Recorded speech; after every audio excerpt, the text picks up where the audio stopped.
Hey everyone, I'm going to share with you a few podcasts I've listened to recently. Just give you a brief overview of five of them that I enjoyed. The first one I watched recently was from the Google Teacher Tribe. It was episode 52, where Casey Bell and Matt Miller detailed some amazing add-ons for Google Docs.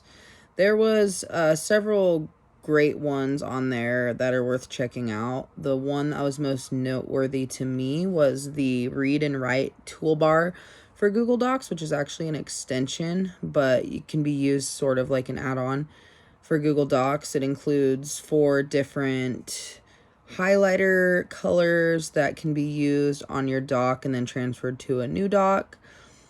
It also has a button for a text-to-speech feature. There's a voice note feature and a talk and type feature. So I think this is a really cool add-on. It is also free for teachers. So I thought that was really cool.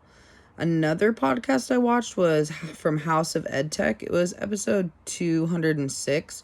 It featured a guest speaker, 5th grade teacher Danny Romero, and she talked about how she includes technology in her 5th grade classroom and some tips to using tech in the classroom and some of the benefits. So she had a couple tips, like always having a plan B when you plan on using technology in the classroom, starting off small, and not being afraid to ask for help.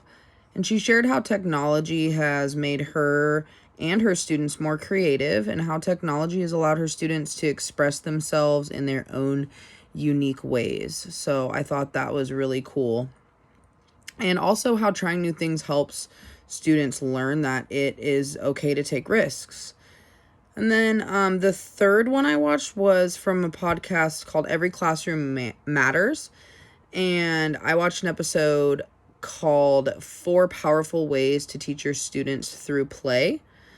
The speaker on there had some great ways to use Legos. One of the things she kept going back to was all the great uses that Legos have in the classroom. You can use Legos to define big ideas or concepts, or to have students build a story out of Legos, as well as teaching robotics, geometry, fractions, and measurement, as well as a lot of other great things. Having something tangible for students to play with and use while learning can help them explain their thoughts and understand big concepts. There's also some other great ways that she talked about using playing in the classroom to aid learning. So that one was worth checking out, definitely. The fourth one I watched was from a podcast called The Teacher's Lounge.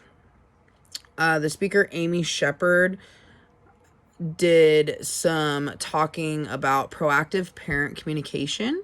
She talked about how positive communication sets the stage and builds a good rapport with the parents, so that when or if concerns do arise about a student, you have built that foundation with them from the beginning, with positive communication about their child. And she just had some great tips about making communication a priority and how not to take things too personally when it comes to parent communication. She talked about how when she first started teaching, she was intimidated by parent communication, but now she has learned over the years to not take things too personally and to really choose her battles when it comes to parent communication. The final one I want to talk about was from the podcast Ditch That Textbook. I watched episode 155, which detailed 5 free virtual field trips to check out. Matt Miller talks about how virtual field trips are really awesome because we can take our students basically all over the world without having to leave our classroom. There's a website called skypeintheclassroom.com that can help you find people to talk to from different places and places to go, where students can kind of have a video chat with a person in a different state or even a different country. So I thought that was really cool. And the Ditch That Textbook podcast is really cool in general because they're just quick 5-minute videos with some really great information in them. So, yeah, thanks for listening, and you guys have a good one.